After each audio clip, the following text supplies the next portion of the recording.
오늘 말씀은 시딤이라는 곳에서 시작해서 여리고성에 있던 라합에 대한 말씀으로 이어집니다.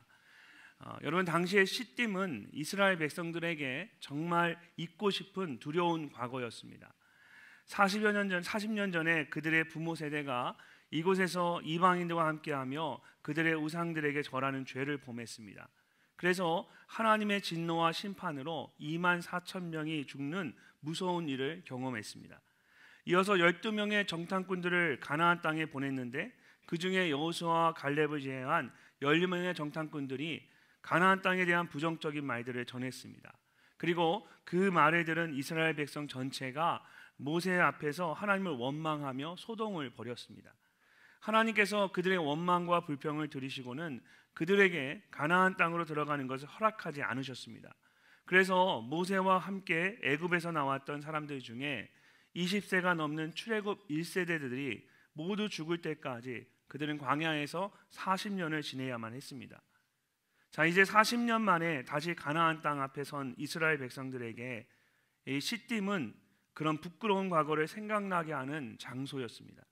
또한 다시 정탐꾼을 보내야 하는 여호수아에게도 두렵고 떨리는 일이었습니다. 그러나 여호수아와 이스라엘 백성들이 요단을 건너서 하나님께서 약속하신 가나안 땅으로 들어가기 위해서는 반드시 넘어서야 하는 일이었습니다. 그래서 여호수아는 조용히 2명의 정탐꾼들을 가나안 땅에 보냅니다. 그리고 그곳에서 그들이 여리고성에 살고 있던 라합을 만나게 됩니다. 오늘 말씀은 사실 여호수아나 2명의 정탐꾼들에 대한 것이 아니라 라합에 대한 말씀입니다. 성경 본문이 라합에게 초점을 맞추고 있습니다. 그렇다면 왜 하나님께서는 여호수아와 이스라엘 백성들에 대한 말씀을 하시면서 갑자기 이 라합에 대한 말씀을 하시는 것일까요? 히브리서 11장을 보면 성경에 나오는 믿음의 선진들에 대한 말씀들이 기록되어 있습니다. 그리고 그들 중에 한 사람으로 여호수아가 아니라 라합의 믿음에 대해서 말씀하고 있습니다. 라합은 하나님을 알지 못하는 이방 민족의 여인이었고 사람들에게 멸시를 받는 기생이었습니다. 그런데 그 모든 어려움과 아픔을 이겨내고 여리고성이 무너질 때에 라합과 그녀의 가족만이 그곳에서 유일하게 구원을 받게 됩니다. 뿐만 아니라 마태복음 1장에 나오는 예수 그리스도의 계보를 보면 라합에게서 보아스가 태어나고 보아스와 룻에게서 오벳이, 오벳에게서 이새가, 그리고 이새에게서 다윗이 태어나게 됩니다. 그런 다음 다윗의 계보를 따라 마침내 예수 그리스도가 이 땅에 오게 됩니다. 이렇게 이방 여인이었고 기생이었던 라합은 예수 그리스도의 계보의 한 부분을 담당하는 놀라운 인생이 되었습니다. 어떻게 이런 일이 가능할 수 있었을까요? 히브리서 11장 31절을 보면 성경은 라합에 대해서 이렇게 말씀하고 있습니다. 우리 함께 한번 읽어보도록 하겠습니다. 믿음으로 기생 라합은 정탐꾼을 영접하였으므로 순종하지 아니한 자와 함께 멸망하지 아니하였도다. 아멘. 믿음으로 기생 라합은 자신에게 있던 모든 어려움과 아픔들을 이겨내고 많은 믿음의 선진들과 함께 믿음의 반열에 설 수 있었습니다. 그리고 그것은 오직 라합의 믿음 때문이었습니다. 여호수아와 이스라엘 백성들이 시딤에서 있었던 과거의 그 아픈 상처와 연약함을 이겨내고 약속의 땅으로 나아가기 위해서는 그들에게도 라합과 같은 모든 것을 이겨낼 수 있는 믿음이 필요했던 것입니다. 그래서 하나님께서 그들의 여정 가운데 라합의 믿음을 그들로 하여금 보게 하신 것입니다. 그렇다면 오늘 우리는 어떨까요? 올 한 해 하나님께서 주신 말씀대로 하늘의 문이 열리고 하나님의 임재를 경험하기 위해서는 우리에게도 라합과 같이 모든 것을 이겨내고 승리하게 하는 믿음이 있어야만 합니다. 그래야만 우리가 하나님 앞으로 더 깊이 나아갈 수가 있습니다. 어떻게 하면 우리에게 라합과 같이 모든 것을 이겨내고 승리하는 믿음이 있을 수 있을까요? 먼저 우리를 승리하게 하는 믿음은 은혜로 주어지는 것입니다. 라합의 믿음은 전적인 하나님의 은혜였습니다. 1절 말씀을 우리 함께 한번 읽어보도록 하겠습니다. 눈의 아들 여호수아가 시딤에서 2사람을 정탐꾼으로 보내며 이르되 가서 그 땅과 여리고를 엿보라 하매 그들이 가서 라합이라 하는 기생의 집에 들어가 거기서 유숙하더니. 아멘. 여호수아가 2명의 정탐꾼들을 보냈는데 그들이 라합에 있는 집에 들어갔습니다. 근데 그것이 무엇을 하는 곳이었습니까? 사람들에게 웃음을 파는 곳이었습니다. 그리고 라합은 그곳을 운영하는 기생이었습니다. 여러분이 가진 성경은 많이 순화해서 기생이라고 번역을 했지만 사실 원어의 의미는 몸을 파는 창기입니다. 그래서 다른 성경에는 모두 창기라고 번역이 되어 있습니다. 라합은 같은 말씀에 나오는 여호수아와 비교를 해도 도저히 비교될 수 없는 정말 정반대의 사람이었습니다. 기본적으로 여호수아는 남자였고 라합은 여자였습니다. 여호수아가 하나님의 선택을 받은 이스라엘 민족에 속한 사람이었다면 라합은 당시에 가장 사악한 민족으로 어린아이를 제물로 드리던 아모리 족속에 속한 사람이었습니다. 또한 사회적으로 여호수아는 이스라엘의 지도자였고 훌륭한 가문의 사람이었다면 라합은 당시에 고아와 과부보다 더 멸시를 받았던 창기였습니다. 여호수아가 하나님에 대한 지식과 경험이 풍부한 사람이었다면 라합은 하나님에 대해 소문으로만 들었던 사람이었습니다. 여호수아는 영적으로 풍성한 사람이었지만 라합은 세상적으로 풍성한 사람이었습니다. 여호수아는 모세라는 위대한 스승을 통해 영적으로 좋은 것과 유익한 것을 배우며 자랐지만 라합은 인생의 밑바닥에서 온갖 더럽고 추한 것들을 보고 겪으며 자랐습니다. 이렇게 기생 라합은 눈의 아들 여호수아는 비교할 수 없는 정반대의 삶을 살았던 사람이었습니다. 그런데 그런 라합의 집에 여호수아가 보낸 2명의 정탐꾼들이 들어가게 되었습니다. 여러분, 이것을 단순히 우연이라고 말할 수 있을까요? 우리가 주일마다 나눴던 요한복음 말씀들 중에 요한복음 4장에 나오는 예수님과 사마리아 여인에 대한 그 만남에 대한 말씀을 다시 한번 생각해 보십시오. 예수님께서 예루살렘을 떠나서 갈릴리로 가시면서 사마리아 땅을 지나가셨습니다. 당시에 이스라엘 사람들은 사마리아 사람들을 이방인들과 섞여 사는 아주 불결한 사람들로 여겼습니다. 그래서 멀리 돌아가더라도 굳이 사마리아 땅을 지나가지 않으려고 했습니다. 근데 예수님께서 제자들과 함께 갈릴리로 가시면서 사마리아 땅을 지나가신 것입니다. 그리고 그곳에서 한낮에 물을 뜨러 우물에 나온 사마리아 여인을 만나셨습니다. 예수님께서 그 사마리아 여인에게 복음을 전하셨고 그 여인은 예수님이 자신들이 기다리던 메시아라는 사실을 알게 되었습니다. 그리고 그 여인의 말을 듣고 예수님을 만난 동네 사람들이 모두 예수님을 구주로 믿게 되었습니다. 여러분, 이 모든 일들이 그저 우연히 일어났던 것일까요? 성경을 보면 예수님께서 유대를 떠나서 갈릴리로 가시면서 이렇게 말씀하셨습니다. 사마리아를 통과하여야 하겠는지라. 이 하겠는지라라는 말씀은 신적 의지가 포함되어 있는 특별한 표현입니다. 그래서 영어 성경을 보면 He must go through Samaria. 그가 사마리아를 통과해서 가야만 했다라고 되어 있습니다. 예수님께서 사마리아 여인을 만나기 위해서 일부러 사마리아 땅을 지나가셨던 것입니다. 기생 라합과 정탐꾼들의 만남도 마찬가지입니다. 정탐꾼들이 여러 집들 중에 라합의 집에 들어간 것은 우연이 아니었습니다. 하나님께서 그들을 라합의 집으로 인도하셨던 것입니다. 모든 것이 하나님의 인도하신 가운데 이루어졌습니다. 어제 말씀을 통해 나눴던 것처럼 여러분, 가나안 땅은 그들이 차지해야 하는 땅이지만 동시에 이미 하나님께서 그들에게 주신 땅입니다. 여리고 성도 그들이 무너뜨려야 할 성이지만 이미 하나님께서는 무너뜨릴 방법을 가지고 계셨습니다.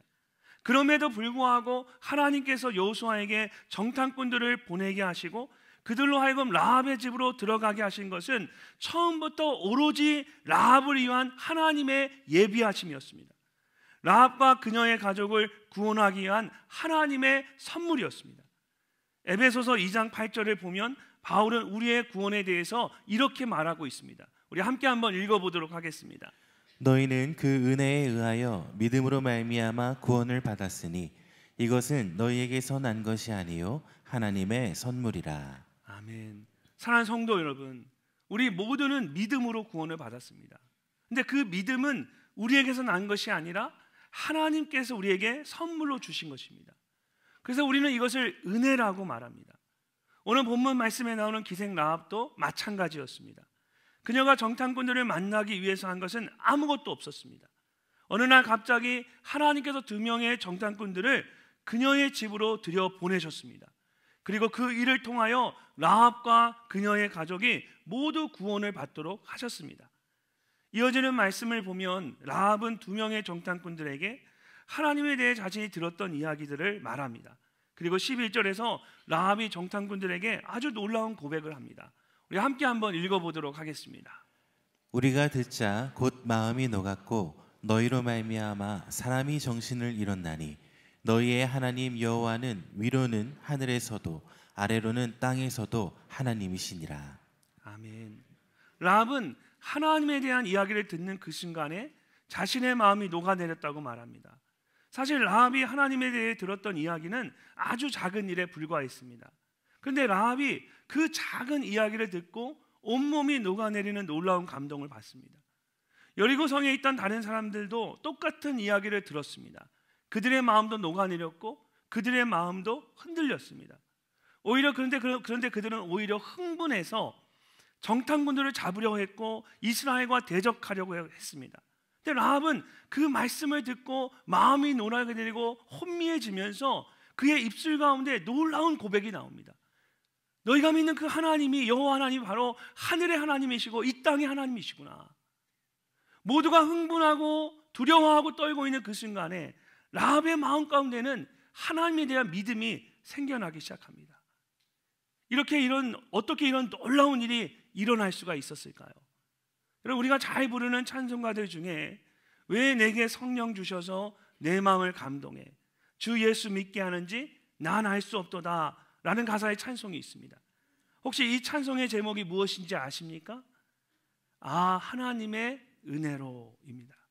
하나님의 은혜로. 사랑하는 성도 여러분, 모든 믿음은 하나님의 은혜로부터 시작이 됩니다.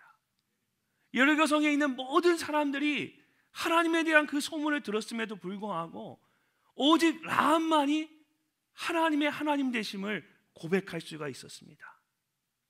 마찬가지로 하나님께서 저와 여러분에게 믿어지는 은혜를 주셨기 때문에 우리가 하나님을 믿을 수 있는 것입니다. 그렇게 우리의 믿음은 하나님의 은혜로부터 시작이 되었습니다. 그런 은혜에 대한 감격과 감사가 여러분 안에 차고 넘치시기를 소망합니다. 그럴 때 우리는 모든 연약함과 두려움을 떨쳐내고 믿음으로 승리하는 삶을 살아갈 수가 있습니다. 라합과 같이 마음이 녹아내리는 은혜와 감동, 하나님이 나의 하나님 되심을 고백하는 그 은혜와 감동이 여러분 모두에게 있으시기를 주님의 이름으로 축복합니다. 두 번째로 라합과 같이 승리하는 믿음은 들음으로 내 안에 뿌리를 내리게 됩니다. 라합이 두 명의 정탐꾼들을 자신의 집 옥상에 숨겨주었습니다. 그리고는 정탐꾼들을 찾으러 온 사람들을 성문 밖으로 보냈습니다. 그들을 모두 떠나보는 후에 옥상에 올라가서 정탐들과 잠시 대화를 나누게 됩니다. 9절 말씀을 보면 라합이 이렇게 말합니다. 말하되 여호와께서 이 땅을 너에게 주신 줄을 내가 아노라. 라합이 내가 아노라 라고 말할 때 안다라는 말로 야다라는 히브리어 단어를 사용했습니다. 이것은 단지 지식적으로 아는 것을 의미하는 것이 아닙니다. 야다라는 말은 경험을 통하여 깊이 아는 것을 의미합니다. 그래서 주로 결혼한 부부처럼 친밀한 관계를 통해 서로를 깊이 아는 것을 의미할 때 이 단어를 사용하곤 했습니다. 라합은 여호수아와 같이 하나님을 믿는 민족 안에서 태어나고 자랐거나 또 40년 동안 광야에서 하나님을 깊이 경험한 것도 아니었습니다. 그런데 이방 민족의 여인으로 여리고성에서 살고 있던 라합이 어떻게 하나님을 깊이 안다라고 말할 수 있을까요? 그 다음 10절 말씀을 보면 라합이 이는이라고 말하면서 그 이유를 설명하고 있습니다. 10절 말씀을 우리 함께 읽어보도록 하겠습니다. 이는 너희가 애굽에서 나올 때에 여호와께서 너희 앞에서 홍해물을 마르게 하신 일과 너희가 요단 저쪽에 있는 아모리 사람의 두 왕 시혼과 옥에게 행한 일 곧 그들을 전멸시킨 일을 우리가 들었음이니라. 아멘. 이는이라고 말하면서 이런 일들에 대해서 마지막에 우리가 들었습니다. 라합은 누군가를 통해서 모세와 이스라엘 백성들의 노예 생활을 하던 애굽에서 나와서 그들이 홍해를 건넜던 이야기를 들었습니다. 모세가 지팡이를 높이 들자 홍해의 물이 멈추고 갈라지면서 젖은 땅이 마른 땅과 같이 되어서 이스라엘 백성 모두가 무사히 홍해를 건널 수 있었습니다. 반면에 그들을 뒤쫓아오던 애굽의 말과 병거들과 병사들은 홍해 바다 한가운데서 서로 엉키고 섞이면서 그 속에 갇혀버렸습니다. 그리고는 하나님께서 홍해의 물을 다시 흐르게 하셔서 애굽의 모든 병사들을 다 삼키게 하셨습니다. 출애굽기 15장을 보면 아론의 누이인 미레암이 이스라엘 백성들과 함께 불렀던 노래가 나옵니다. 내가 여호와를 찬송하리니 그는 높고 영화로우시며 말과 극한 자를 바다에 던지셨음이로다. 여호와는 나의 힘이요 노래시며 나의 구원이시로다. 그는 나의 하나님이시니 내가 그를 찬송할 것이요 내 아버지의 하나님이시니 내가 그를 높이리로다. 사랑하는 성도 여러분, 미리암이 부른 노래처럼 하나님이 나의 힘이요 나의 노래이며 나의 구원이신 줄로 믿습니다. 이처럼 하나님은 이스라엘 백성들에게 놀라운 구원의 역사를 베풀어 주셨고, 여리고 성에 있었던 라합은 하나님께 행하신 이 모든 일들에 대해 듣게 되었습니다. 근데 생각해 보면 라합이 들었던 말씀은 40년 전에 있었던 일들에 대한 아주 오래된 말씀이었습니다. 여러 사람들을 거쳐서 구전되듯 전해지는 말씀이었고, 하나님께서 지금까지 행하신 모든 일들에 비하면 정말 작은 일부에 불과한 아주 작은 말씀이었습니다. 그런데도 그 작은 말씀이 라합의 마음 가운데 그대로 심기어졌습니다. 마치 예수님께서 말씀하신 4가지 밭에 대한 비유의 말씀처럼 어떤 사람들은 길가에 뿌려진 것처럼 아무것도 깨닫지 못하고 그대로 빼앗겼고, 어떤 사람들은 돌밭에 뿌려진 것처럼 처음에는 기뻐하다가 뿌리를 내리지 못하고 다 쓰러져 버렸습니다. 또 어떤 사람은 가시밭에 뿌려진 것처럼 염려와 걱정으로 마음이 다쳐서 아무 열매도 맺지 못했습니다. 그런데 라합은 마치 좋은 땅에 뿌려진 씨앗처럼 하나님의 그 작은 말씀을 그대로 받아서 자신의 마음에 뿌리를 내리고 30배, 60배, 100배의 열매를 맺도록 했습니다. 성경은 우리에게 이렇게 말씀하십니다. 그러므로 믿음은 들음에서 나며 들음은 그리스도의 말씀으로 말미암느니라. 모든 것을 이기고 승리하는 믿음을 갖기 위해서는 우리에게 하나님의 말씀을 들을 수 있는 좋은 밭과 같은 마음이 있어야 합니다. 아무리 작은 말씀일지라도 하나님의 말씀을 정말 귀하게 여기고 그 말씀을 듣기 위해서 귀를 기울일 수 있어야 합니다. 그럴 때에 우리 안에 그 말씀이 뿌리를 내리게 하고 우리의 믿음을 더욱더 견고하게 만듭니다. 그러므로 승리하는 믿음을 갖기 위해서는 하나님의 말씀에 귀를 기울여야 합니다. 그렇게 말씀을 들을 수 있는 가장 중요한 자리가 바로 말씀이 선포되어지는 예배의 자리입니다. 예배를 드리는 자세와 태도를 보면 그 사람이 얼마나 하나님의 말씀에 귀를 기울이고 있는지를 알 수가 있습니다. 그리고 무엇보다 예배와 말씀의 자리에서 승리하는 사람이 그 믿음을 가지고 삶에서도 승리하게 되어 있습니다. 올해 우리에게 주신 하나님의 말씀을 다시 한번 생각해 보십시오. 야곱이 하늘의 문이 열리고 하나님의 임재를 경험한 후에 가장 먼저 한 것은 자신이 베고 있던 그 돌을 세우고 그 위에 기름을 부으며 하나님을 예배하는 것이었습니다. 그리고 하나님을 결단하며 그가 서원했습니다. 하나님 중심의 삶을 살겠습니다. 예배가 중심이 되는 삶을 살겠습니다. 믿음으로 드리는 삶을 살겠습니다. 이렇게 결단하며 그의 인생 가운데 새로운 삶이 펼쳐지게 되었습니다. 여러분, 모든 사람이 이런 결단을 하는 것은 절대로 아닙니다. 하나님의 말씀이 들려올 때에 그 말씀에 귀를 기울이고 그 말씀을 마음에 받아 깊이 새겨 넣는 사람만이 이런 믿음의 결단을 할 수가 있습니다. 사랑하는 성도 여러분, 승리하는 믿음은 하나님께서 은혜로 주시는 것이지만 그것을 잘 받아서 마음에 새기는 것은 저와 여러분이 해야 할 일들입니다. 라합은 비록 작은 것이었지만 그것을 잘 받아서 마음에 깊이 새겨 넣었습니다. 그래서 모든 것을 이기고 승리하는 믿음의 삶을 살 수 있었습니다. 올해 하나님의 말씀이 선포되어지는 이 예배의 자리를 가장 소중히 여기는 여러분이 되시기를 바랍니다. 말씀을 잘 받아서 마음에 새기고 그 말씀대로 승리하는 믿음의 삶을 살아가는 여러분 모두가 되시기를 주님의 이름으로 축원합니다. 마지막으로 라합과 같이 모든 것을 이기고 승리하는 믿음은 행함으로 자라게 됩니다. 여호수아가 보낸 2명의 정탐꾼들이 라합의 집으로 들어가는 것을 보고 여리고성에 살고 있던 어떤 사람이 우연히 보게 되었습니다. 그는 여리고 왕에게 이 사실을 알렸고 왕은 사람들을 보내서 직접 확인하도록 했습니다. 여리고 왕이 라합에게 사람을 보내어 이르되 내게로 와서 내 집에 들어간 그 사람들을 끌어내라. 그들은 이 온 땅을 정탐하러 왔느니라. 사람들이 이미 모든 것을 알고 라합을 찾아왔습니다. 그들의 말을 듣는 라합의 마음이 얼마나 떨렸겠습니까? 잘못하면 반역자로 몰려서 자신과 가족이 모두 죽임을 당할 수도 있는 두려운 순간이었습니다. 그런데도 라합은 정탐꾼들을 내주지 않고 오히려 사람들을 속여서 성문 밖으로 나가도록 합니다. 과연 그 사람들이 내게 왔었으나 그들이 어디에서 왔는지 나는 알지 못하였고 그 사람들이 어두워 성문을 닫을 때쯤 되어 나갔으니 어디로 갔는지 내가 알지 못하나 급히 따라가라. 그리하면 그들을 따라잡으리라 하였으나 라합이 순간적으로 거짓말로 왕이 보낸 사람들을 모두 속였습니다. 근데 이것을 잘했다고 해야 할지 못했다고 해야 할지는 잘 모르겠습니다. 이왕 정탐꾼들을 숨기려고 했다면 라합이 좀 더 지혜롭게 말을 했으면 좋았을 텐데 어쨌든 아직 믿음이 부족한지 그냥 라합이 거짓말을 했습니다. 이런 오래된 기독교 전승을 보면 이 초대교회 성도들 가운데 전해내오는 이야기들 중에 이 라합과 그 상황이 비슷한 이야기가 하나 있습니다.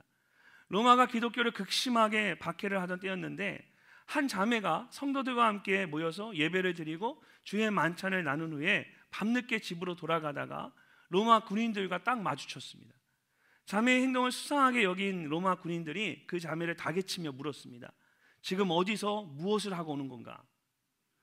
자매는 어떻게 말을 해야 할지 몰랐습니다. 그래서 순간적으로 하나님께 지혜를 달라고 기도했습니다. 그리고 그 자매가 이렇게 답을 했다고 합니다. 오늘 저의 친오빠가 죽은 기일입니다. 그래서 가족들과 함께 모여서 오빠에 대한 이야기를 나누고 서로 위로하는 시간을 가졌습니다. 참 대단하죠? 여러분, 예수님은 하나님의 아들이죠. 그리고 성도들은 하나님의 자녀입니다. 그러니까 그 자매가 예수님을 친오빠라고 해도 이건 거짓말이라고 할 수는 없는 거죠.